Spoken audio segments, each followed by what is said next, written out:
Bom dia, essa é a aula 10 de Sistemas Operacionais. Nós estamos na última aula sobre gerência de memória. É a terceira aula de 3 aulas. Nós vamos completar o assunto sobre paginação e vamos ver segmentação hoje. Quando um processo é escalonado para rodar no processador, ele normalmente passa por fases de execução.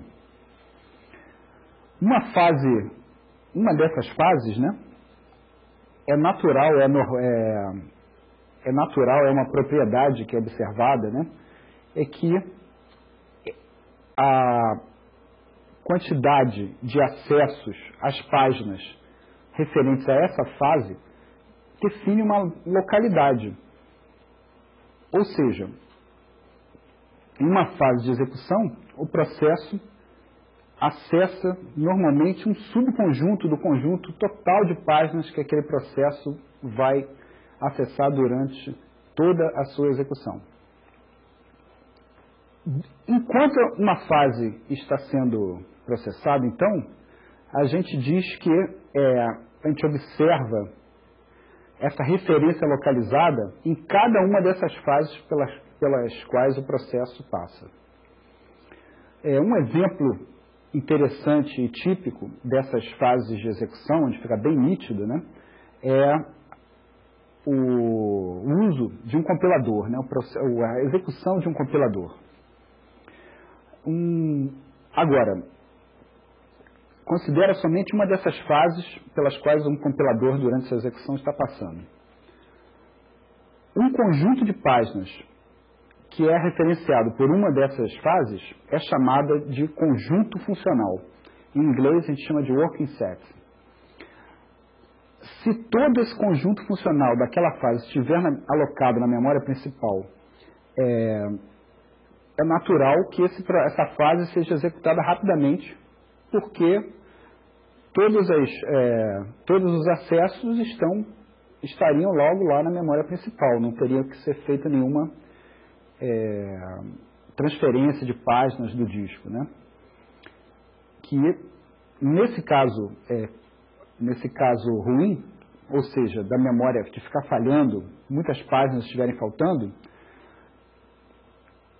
o processo, é evidente que essa fase de execução vai se passar muito mais lentamente. Quando isso acontece, é chamado, uma espécie de apelido, né, que se chama criação de lixo, trashing. Quando você vê um analista falando, esse processo está fazendo muito trashing, é que essa condição está sendo observada. Na paginação sob demanda, as páginas só são trazidas do disco para a memória principal quando houver uma falha de página. Ela foi acessada, o programa pediu aquela página e ela não estiver lá na memória, tá? Carregada na memória. Ou seja, quando o processo começa inicializado, coloca para rodar, nenhuma das páginas dele está lá. Só quando faltar a página é que a página é trazida. Então, até que todas as páginas estejam carregadas, todas as falhas vão ter que ser tratadas. Esse modelo de conjunto funcional que a gente está falando agora, ele vem tentar cobrir essa estratégia de paginação sob demanda. Então, a ideia é que, ao alocar um processo memória, a primeira fase, logo que ele vai entrar, se faça uma pré-carga, uma pré-paginação desse conjunto de páginas dessa primeira fase e depois das outras páginas, conforme as fases que vão se passando, esse conjunto de páginas referente a essas fases sejam carregados antecipadamente na memória. A ideia é evitar falha de páginas no acesso à memória.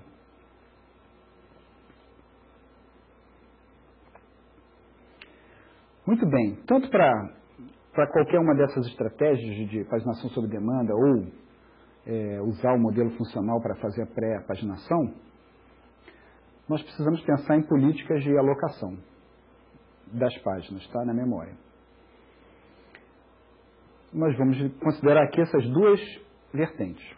Essa alocação global e alocação local. A ideia de alocação global é que todas as páginas de todos os processos são consideradas ao executar o algoritmo de alocação. Nas páginas de alocação local, a gente olha só dentro de um processo, as páginas que são usadas por um processo. Tá? Vamos dar uma olhada agora nesse exemplo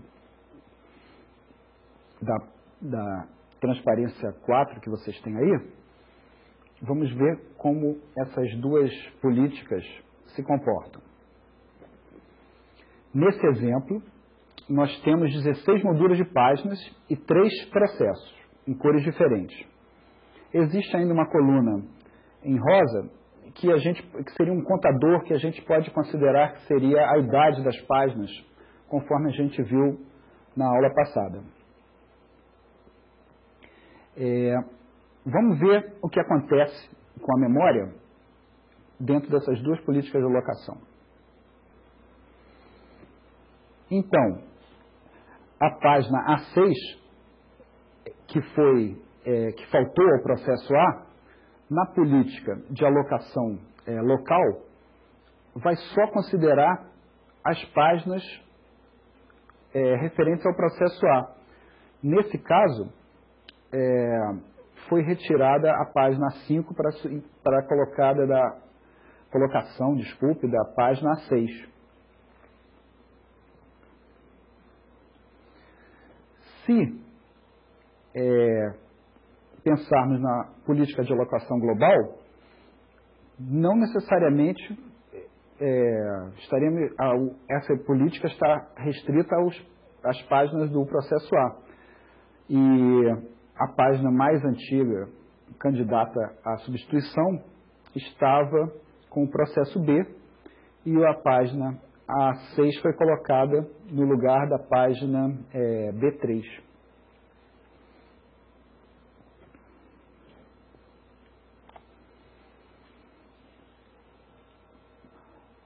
Se usarmos essa política de alocação global, o número de molduras de página alocadas a um processo pode variar dinamicamente, já que quando o algoritmo escolhe uma página para carregar, ele considera somente aquela quantidade de páginas que estava previamente determinada, né, reservada para aquele processo. Se usarmos a política de alocação local, evidentemente, essa quantidade de página fica fixa. Em geral, a política de alocação global funciona melhor do que a de alocação local. Tá? Se usarmos, então, vamos considerar essa política de alocação global, o sistema tem que decidir quantas molduras deve alocar cada um dos processos. Bem, inicialmente isso pode ser feito, mas durante a execução dos processos, como vai variar, o algoritmo, né, a política de alocação, tem que pensar quais seriam esses limites, né, para cada processo.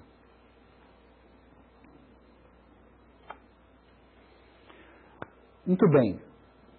Um possível algoritmo de alocação de molduras seria uma divisão igualitária, que seria naturalmente dividir todas as molduras possíveis entre os processos que estariam rodando. Tá?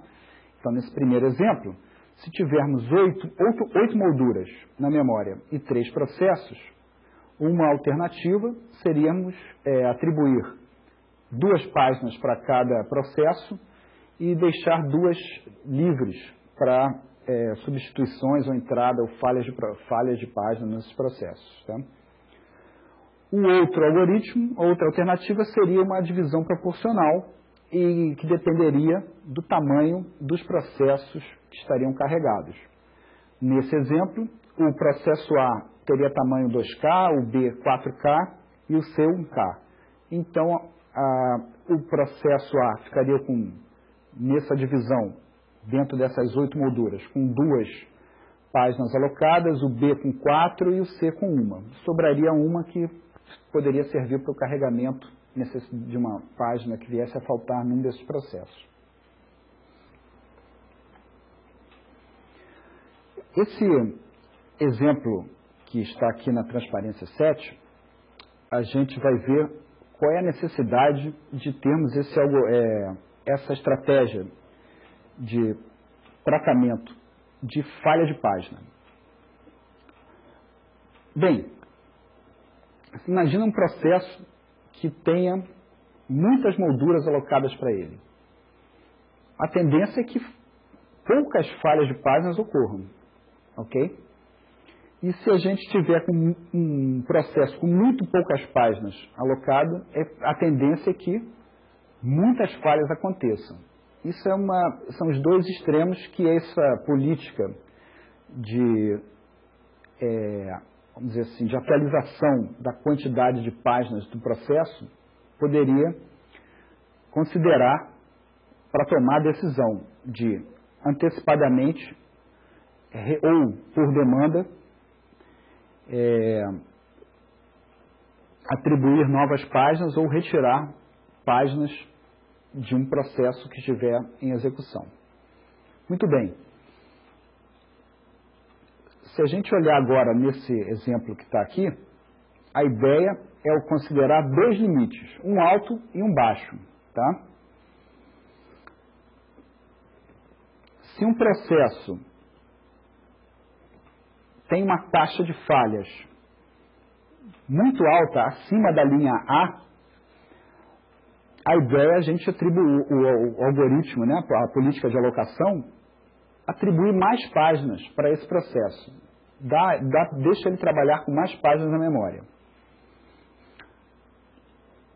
E se um processo usa muito pouco, não acontece nenhuma falha de página em função da sua execução, a ideia é que ele deve estar com páginas em excesso, atribuídas a ele, possivelmente menos páginas seriam suficientes para ele continuar rodando eficientemente em relação aos outros. Então ele seria candidato, né, se ele estivesse abaixo desse nível B verde, ele seria um candidato a trabalhar com menos páginas.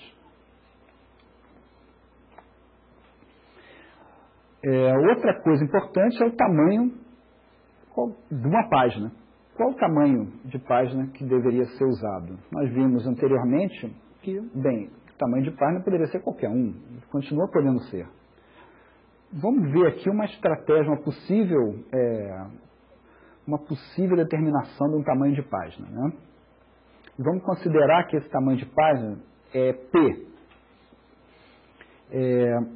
Bem, uma primeira observação importante nessa nossa definição é que, em média, a metade da última página alocada para um processo não é usada. Tá? O que significa isso? Que não se sabe exatamente qual é o tamanho que o processo vai ocupar na memória. Então, ele vai procurando, vai se dando mais páginas para ele e, ao final, a ideia é que a última página que foi alocada, metade dela não é utilizada. Esse desuso dessa parte da memória é chamada de fragmentação interna. É interna porque fica restrita àquela última página. Ou poderia acontecer de não ter uso em alguma outra página, mas vamos considerar que o processo usou as páginas que lhes foram colocadas disponíveis, né, como contíguas. Vamos considerar que essa última página alocada a ele, metade não foi utilizada. Se existem N áreas de memória, ou seja, N processos rodando, né?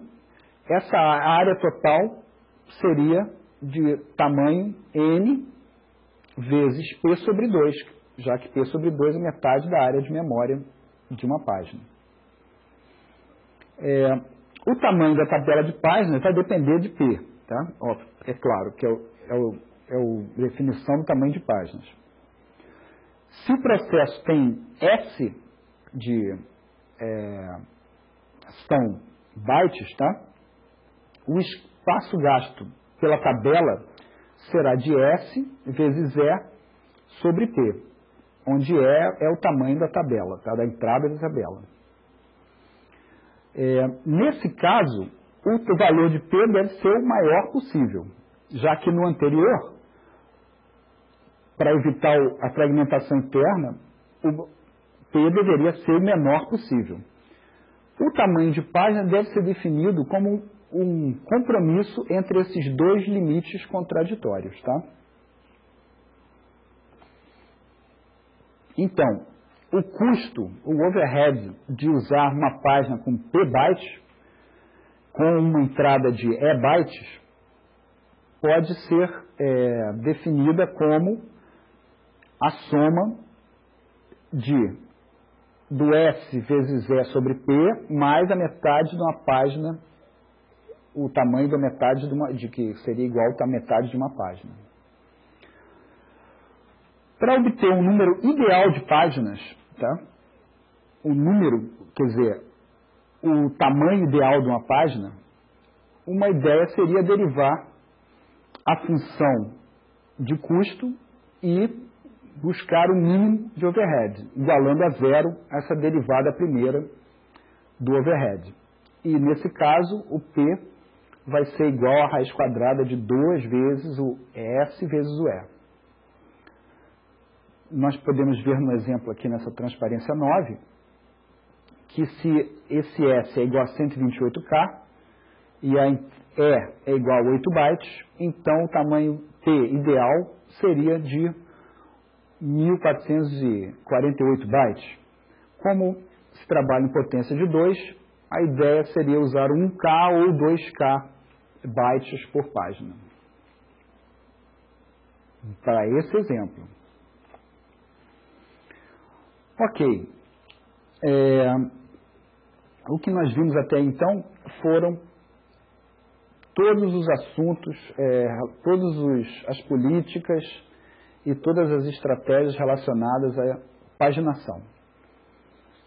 Um item, um assunto que nós vamos tratar pontualmente aqui como não é só uma curiosidade, é algo que nós vamos ter em breve nos computadores pessoais e que, de uma certa forma, já eram implementados em outros sistemas de computação mais avançados, seria a de se ter uma interface de memória virtual. Para que um programador usaria uma interface de memória virtual? Bem, uma ideia é de se controlar áreas de memória comum a vários processos.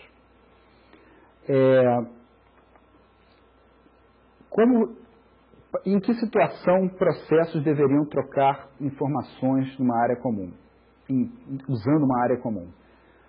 Bem, em um exemplo especial que seria de se fazer computação paralela, ou seja, ter-se mais de um processo rodando, não concorrentemente a um processador somente, mas de fato, paralelamente, de fato, 2 processos rodando simultaneamente, é preciso se estabelecer técnicas para se compartilhar a área de memória em comum, seja de maneira virtual ou de maneira real. Uma técnica de gerenciamento de memória avançada é a memória compartilhada distribuída. Essa ideia é de se ter uma rede, imagina uma rede de computadores, vários processos rodando nos computadores dessa rede, sobre a ideia de que uma memória global comum existe entre eles. Ou seja, esses processos podem escrever nessa memória para produzir e consumir resultados e interagir entre si. E como o que a gente viu até agora entraria nessa ideia? Bem, uma ideia para implementar essa memória compartilhada distribuída é de se usar paginação. E as páginas, nesse caso, estariam distribuídas entre os processos em diferentes processadores, e uma falha de página seria tratada via troca de mensagens entre esses processos que estariam em processadores diferentes, e assim efetuar a substituição de páginas coerentemente. Bem, nós vimos tudo de paginação, pelo menos uma visão geral. Agora, nós vamos ver um outro aspecto que não é bem uma alternativa à paginação, mas é a segmentação. É um aspecto novo em gerenciamento de memória. O gerenciamento de memória, feito através da memória virtual, é unidimensional. O que quer dizer isso? Cada processo possui um espaço de endereçamento somente. Algumas aplicações, como por exemplo, a que já nós citamos do compilador, seriam mais facilmente programadas se pudéssemos ter diversos espaços de endereçamento diferentes. No exemplo que vocês podem acompanhar aqui na página, na transparência 11, nós temos o compilador aqui decomposto em pedaços, né? E que seriam atribuídos tabelas desse compilador. Nesse nosso exemplo aqui, a tabela com símbolo de programa, código-fonte, constantes, árvore de análise e pilha de chamada poderiam estar alocadas em espaços de endereçamento diferentes. Cada uma dessas partes teria um espaço de endereçamento separado. Vamos acompanhar, então, o primeiro passo do exemplo. O que aconteceu aqui é que a tabela de símbolos do compilador cresceu dentro da área livre, inicialmente, contígua ao espaço inicial atribuído à tabela de símbolos, até o máximo, quando chegou ali no limite com o código-fonte. Agora, né, chegou num ponto que a tabela não pode crescer, mas esse espaço aqui é independente do código-fonte, tá? Se o programa gerar novos símbolos, o compilador podia cancelar a compilação, dizendo que estourou o limite de símbolos gerados, né? Ou, como podemos acompanhar aqui, continuar a tabela de símbolos em uma outra área que não estaria agora mais contígua a essa tabela de símbolos inicial. Bem, como a gente já viu anteriormente, tratar com esse tipo de descontinuidade é algo tão difícil quanto trabalhar com overlays. Tá? Isso, o compilador tratar disso, uma aplicação qualquer tratar disso, não é uma coisa muito complicada. Vai deixar a aplicação muito pesada e provavelmente não vai fazer esse trabalho eficientemente. O que é interessante aqui ver é que, se a gente imagina que esses pedaços são independentes e podem ter tamanhos diferentes, a fragmentação, ou seja, o mau uso da memória disponível, é agora externo a essas áreas que a gente aloca aos pedaços de um processo. Bem, então, essa solução é chamada segmentação. É a solução de se ter espaços de endereçamento independentes, é chamada segmentação. Para se tratar segmentação, o sistema operacional tem que prover uma quantidade determinada de segmentos, que seriam esses pedaços de memória, que seriam completamente independentes. Tá? Dentro de cada segmento, uma sequência linear de endereços, começando sempre com 0, como deve ser um espaço de endereçamento comum. Agora, cada um desses segmentos pode ter um comprimento diferente e que pode até mesmo variar durante a execução do processo. E é claro que, como espaço de endereçamento, uma implementação normal ou natural é que se tem um tamanho máximo permitido. Se esse tamanho máximo não for suficiente, o que normalmente é muito raro, deve ser feito um tratamento dessa condição. O que tem de novo em relação ao que nós vimos em paginação é que, quando o sistema usa a memória segmentada, o programador sabe da existência da segmentação. O segmento tem que ser considerado como uma unidade lógica. Na paginação, a estratégia de paginação é transparente ao programador.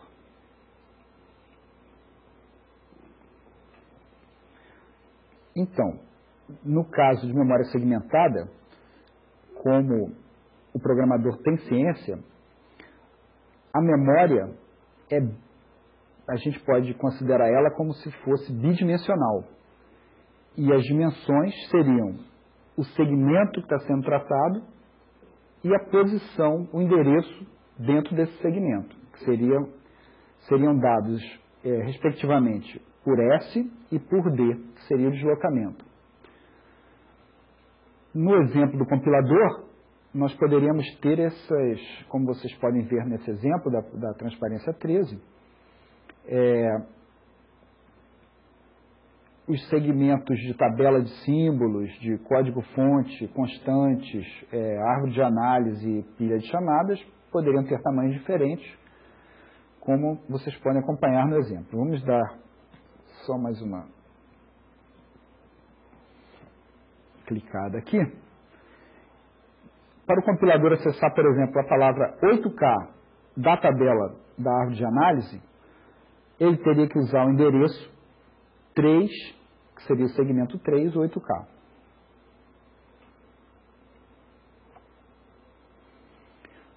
Bem, a memória segmentada, né, facilita a realocação e a gerência dos processos em si. É fácil você atribuir um segmento a cada procedimento que um processo faz uso. No exemplo aqui da página 14, para chamar um procedimento no segmento N, como a gente viu no exemplo do compilador, deveremos executar a chamada ao endereço N, posição 0, começo da execução do procedimento. A link edição do programa é facilitada, pois cada procedimento começa num endereço 0 de algum segmento diferente. Tá? Também, a modificação de um procedimento fica facilitada, porque basta recompilar, se for necessário, aquele procedimento específico e toda a chamada feita a ele continuará sendo válida, pois a recompilação não afeta o endereço dos outros procedimentos, basta recompilar aquele procedimento. Vamos ver aqui no exemplo um programa com 3 segmentos e um segmento especial que tem uma biblioteca compartilhada aqui em azul mais claro. Tá? O procedimento principal, que é o carregado aqui no segmento 1, usa o procedimento ler arquivo, que estaria no segmento 2, e o procedimento imprimir, que estaria no segmento 3. Cada um desses procedimentos podem ser alterados sem que seja necessário recompilar todos os outros procedimentos. Agora, vamos acompanhar. O procedimento ler arquivo faz uso, chama a função fopen no endereço 10K da biblioteca que está no segmento 0 para abrir o arquivo. E o procedimento imprimir chama a função fprintf no endereço 7K do segmento 0 para imprimir uma linha de arquivo na tela. Bem, se nesse caso, se a biblioteca for alterada, os procedimentos devem ser recompilados, pois dependem dos endereços das funções fopen e fprintf. Na recompilação, esses endereços podem mudar. Se os outros procedimentos fazem chamada, aí sim seria necessário fazer uma recompilação dos outros procedimentos também.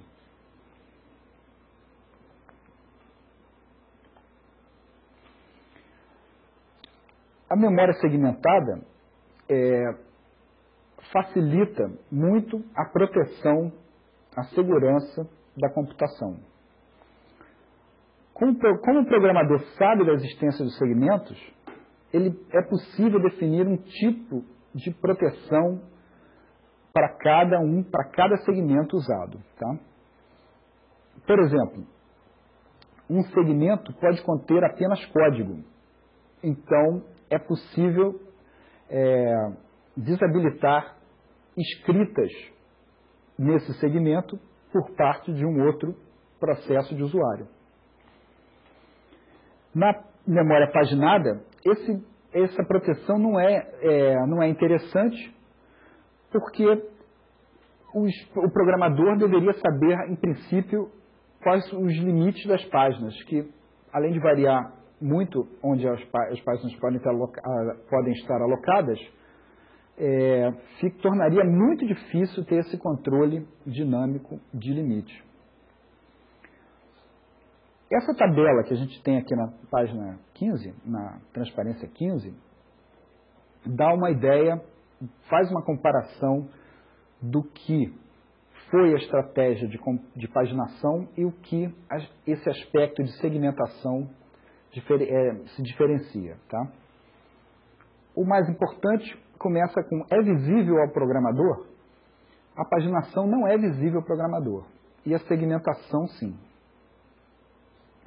O número de espaços lineares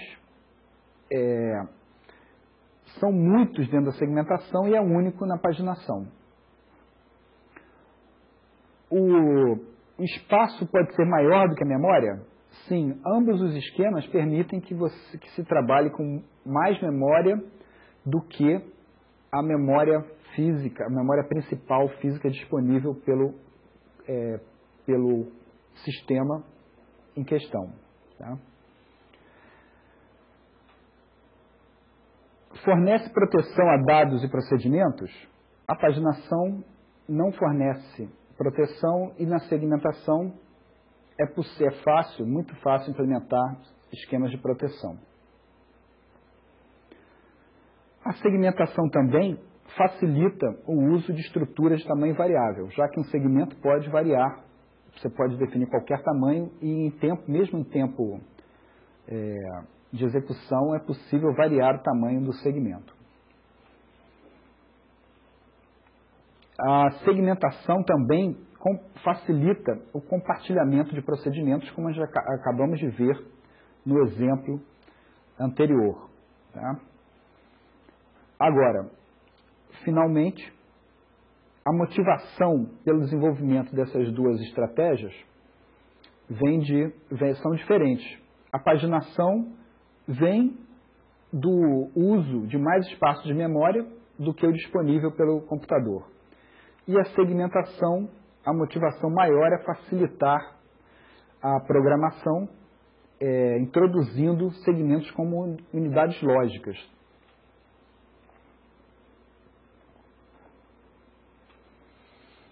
Bem, agora nós vamos ver algumas estratégias para se implementar esse aspecto de segmentação, tá? essa política de segmentação de memória. Ao contrário das páginas, que têm um tamanho fixo, né, o tamanho dos segmentos é variável. a gente pode acompanhar nesse exemplo aqui da página 16, uma memória segmentada e em 5 segmentos inicialmente. A memória real desse computador aqui imaginário tem 32K bytes. E vamos acompanhar aqui no exemplo.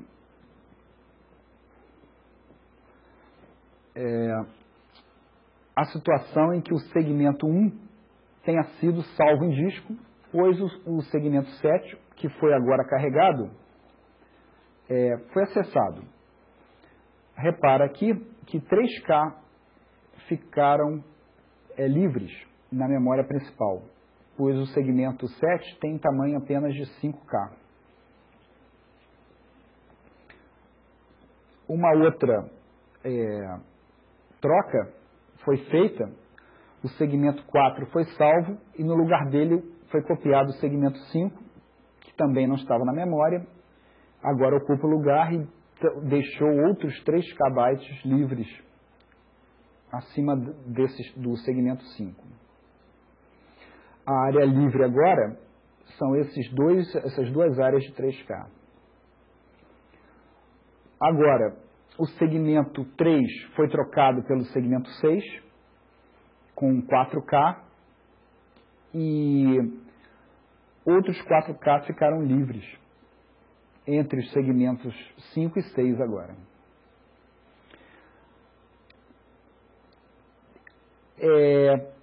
Depois dessas trocas todas, vocês já podem observar que temos vários espaços livres entre esses pedaços, entre os segmentos de memória, tá?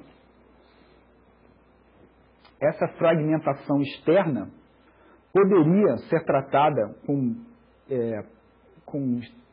técnicas de compactação de memória, mas isso não seria muito viável. Imagina o tempo de fazer isso dinamicamente, recarregar ou realocar todos os segmentos em posições de memória contíguas. Tá? Essa fragmentação, ao contrário da paginação, que ocorre fragmentação interna, é externa aos segmentos. Tá?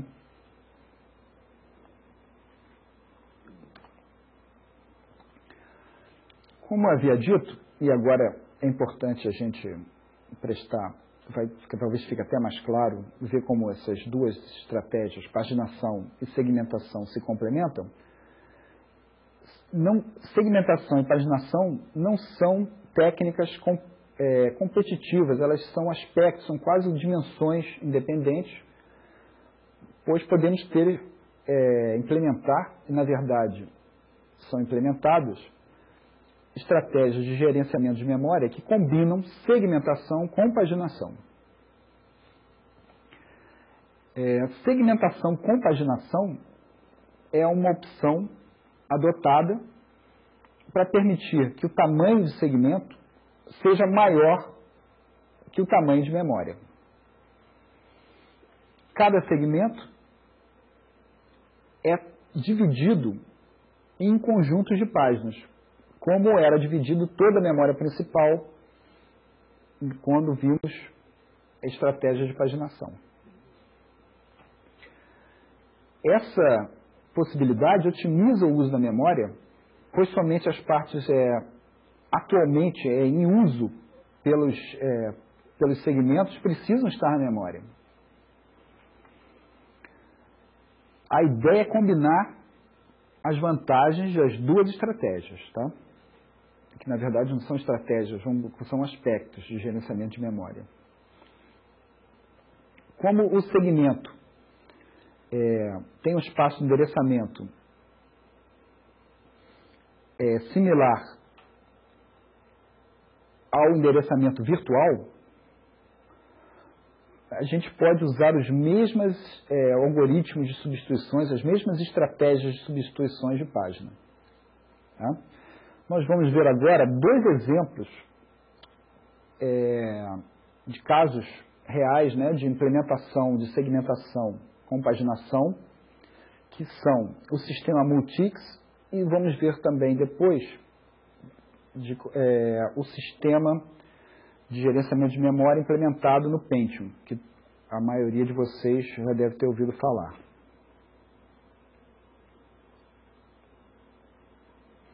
No sistema Multics, a sistema Multics havia um sistema de memória virtual composto, a memória virtual era composta por 250 mil segmentos com tamanho máximo de 64 KB. As palavras eram de 36 bits. Isso é um pouco estranho, mas antigamente era muito comum a implementação de sistemas com comprimento de palavra, não necessariamente igual a uma potência de 2. Tá? Cada segmento era tratado como uma memória virtual diferente e era paginado. Então, no sistema Multics, cada programa tem uma tabela de segmentos. Essa tabela de segmentos contém, cada entrada é o descritor de um segmento. Nesse exemplo da transparência 18, nós temos os segmentos 1 e 3 carregados na memória. Os outros não estão.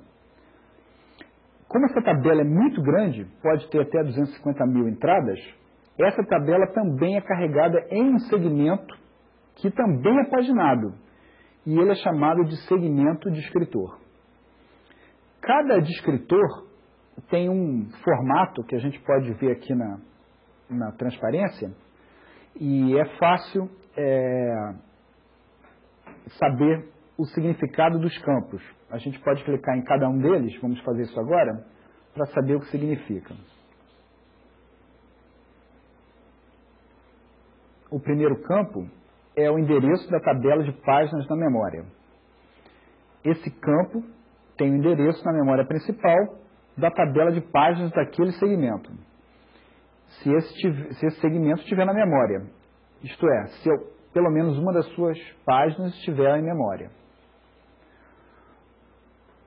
O segundo campo é o tamanho do segmento.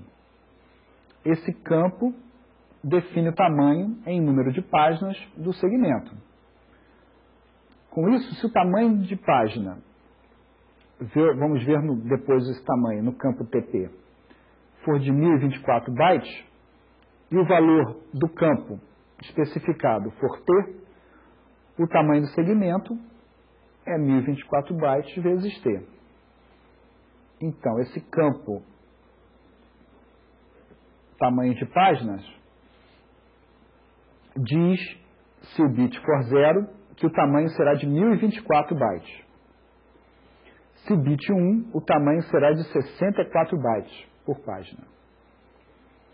Esse tamanho de página menor é usado em geral nos segmentos do sistema operacional. E o tamanho maior de páginas nos programas que serão tratados pelo sistema operacional. O campo SP indica se o segmento deve ou não ser paginado. Se o bit for 0, o segmento é paginado. Se for 1, o segmento não é paginado, ele é completamente contínuo. Esse campo permite que o sistema implemente a segmentação pura, por exemplo. Existe um campo miscelânea, que nós não vamos ver agora, e existe um campo de 3 bits de proteção. Esse campo tem os bits definindo o tipo de proteção que esse segmento deve receber.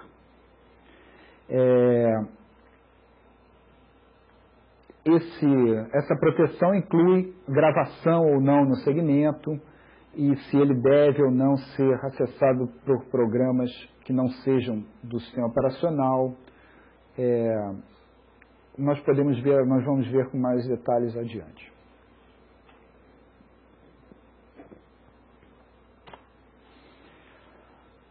Muito bem. O endereço virtual no sistema Multics é dividido do seguinte modo: 18 bits especificando o número do segmento, 6 bits para a especificação do número da página dentro do segmento e 10 bits para deslocamento dentro da moldura de página.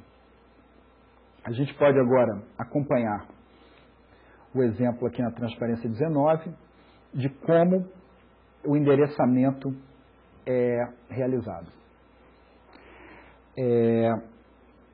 Inicialmente,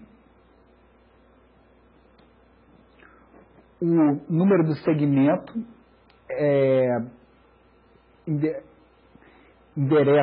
dado especifica um descritor, né, do segmento, que isso é definido no endereçamento virtual. Esse descritor contém um endereçamento da tabela de páginas,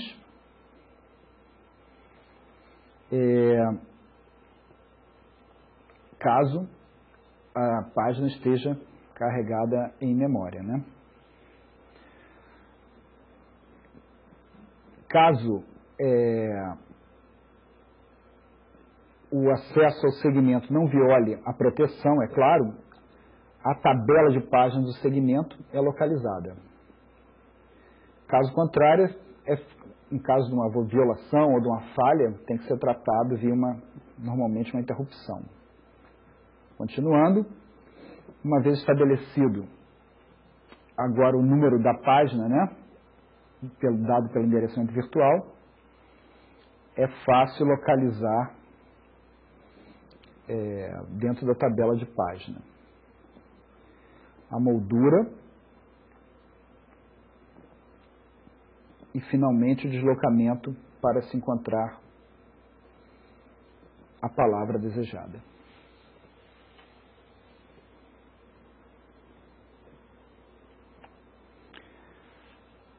Bem, finalmente, o sistema Multics contava com uma tabela do tipo TLB, assim como nós vimos no uso em paginação. É claro que agora a TLB inclui um número do segmento e as proteções que os segmentos devem ser, o nível de proteção que deve ser observado para aquele segmento. A TLB do Multics tinha 16 entradas, né? E com os endereços mais usados pelo sistema. Quem estiver interessado pode ler com mais detalhes no nosso livro-texto. O nosso segundo e último exemplo de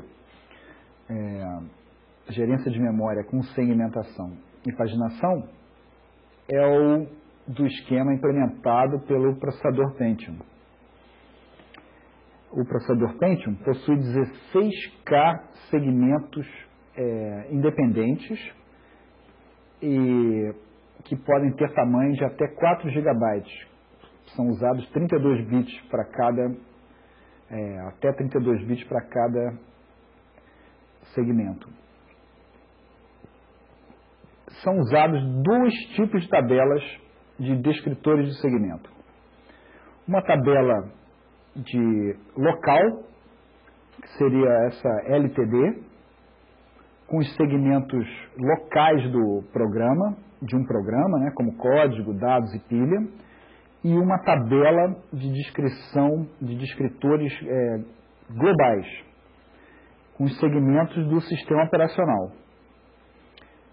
Existe uma única tabela desse tipo, uma tabela global, mas a gente pode ter diversas tabelas locais correspondentes aos diversos programas que podem estar rodando. Ao acessar um segmento, um programa do Pentium copia o seletor do segmento para um dos registradores de segmento que o Pentium tem.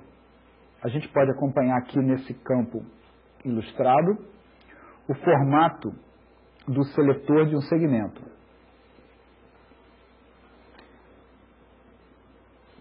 Existem diversos registradores de segmento no processador. Os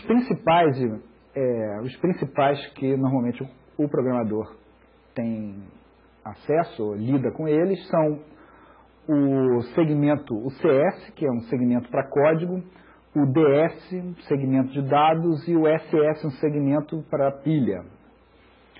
O valor 0 nesses registradores é reservado e é usado para indicar que o registrador está ou não em uso. Vamos ver então o primeiro campo desse seletor de segmento. O primeiro campo indica um índice na tabela. Ele indica em que posição da tabela está o descritor do segmento.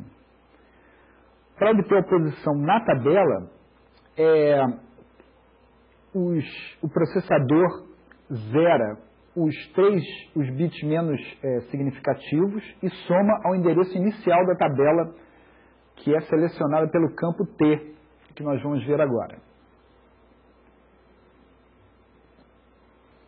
Esse campo diz em que tabela está o segmento. Se o bit for 0, o segmento é global, é do tipo tabela global. E se o bit for 1, o segmento é local, está na tabela local. O terceiro campo é um campo que define o nível de privilégio do segmento. E, como a gente vai ver mais tarde, é usado para implementar um esquema de proteção no processador Pentium.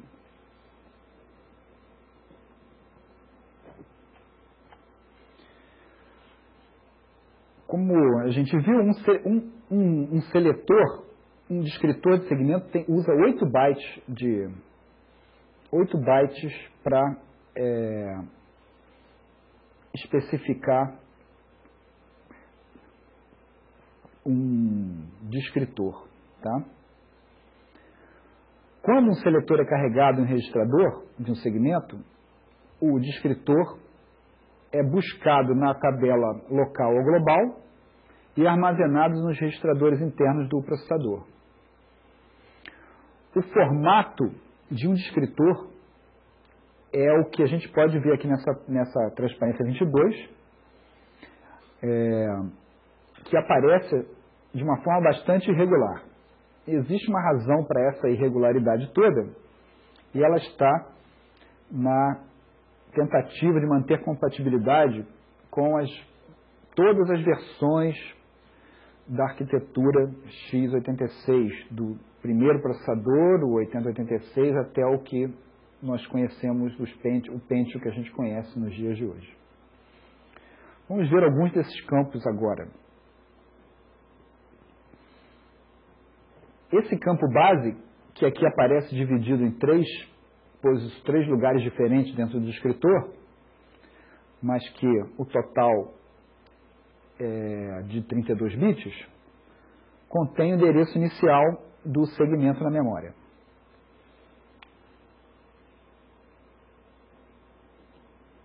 O campo limite, com 20 bits, dá o tamanho máximo do segmento em número de páginas, ou em número de bytes, dependendo do que foi especificado para aquele segmento.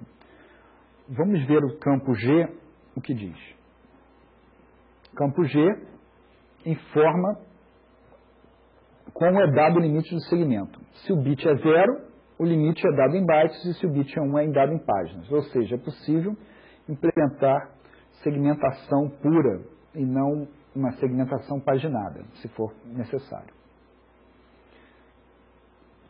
O campo D indica o número de bits do segmento, se é uma palavra de 16 ou 32 bits. Vamos ver outro campo. O campo P é usado para indicar a presença do segmento na memória ou não.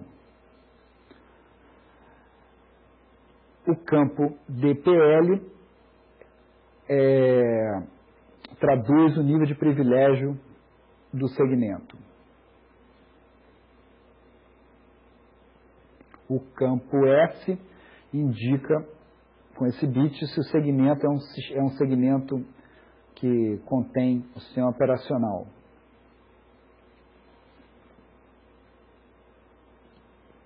Finalmente, o campo tipo diz o tipo de informação que contém o segmento, que pode ser código, dados ou pilha, por exemplo. Agora, vamos observar aqui bastante rapidamente como o endereço virtual é convertido no endereço linear de 32 bits. Tá?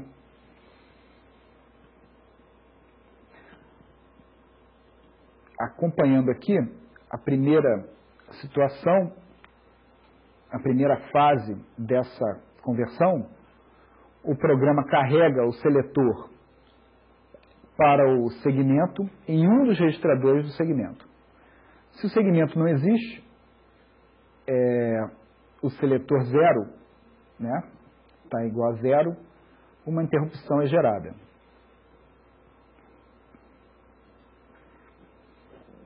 O descritor do segmento é localizado e copiado para um registrador interno. Uma interrupção vai ser gerada se não estiver na memória. Ou se ultrapassar limites. Dentro do descritor, é considerado o endereço de base mais o endereço de deslocamento que compõe esse endereço linear de 32 bits.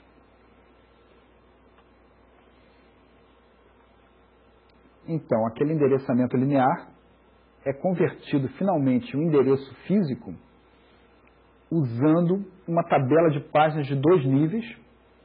Como vimos na aula passada, podemos trabalhar com paginação em diversos níveis. No caso do Pentium são 2 níveis. Se a paginação estiver habilitada.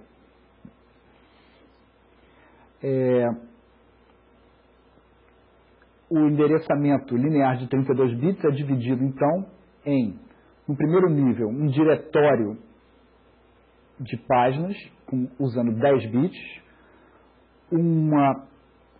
um segundo nível de tabela de páginas com mais 10 bits e, finalmente, 12 bits para um deslocamento dentro da moldura de página.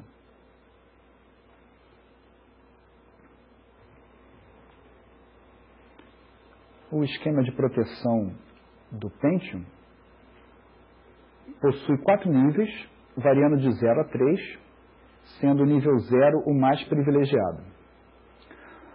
O nível 0 é reservado ao núcleo do sistema operacional, o nível 1 as chamadas ao sistema operacional e o nível 2 as bibliotecas compartilhadas pelos programas do sistema operacional.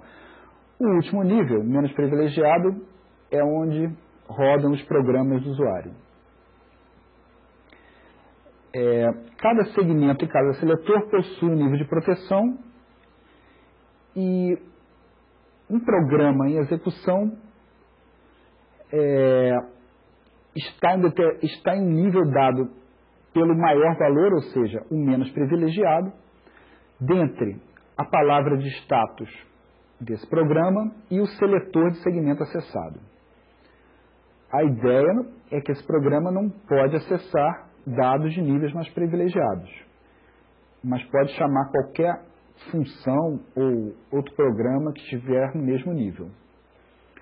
Chamadas a funções de outros níveis são feitas através do uso de seletores especiais que são chamados de portões de chamada.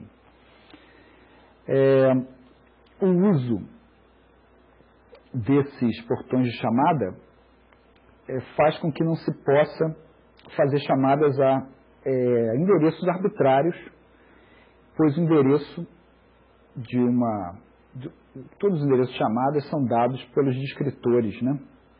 Indexados pelo seletor, que é o seletor especial no caso do portão de chamada.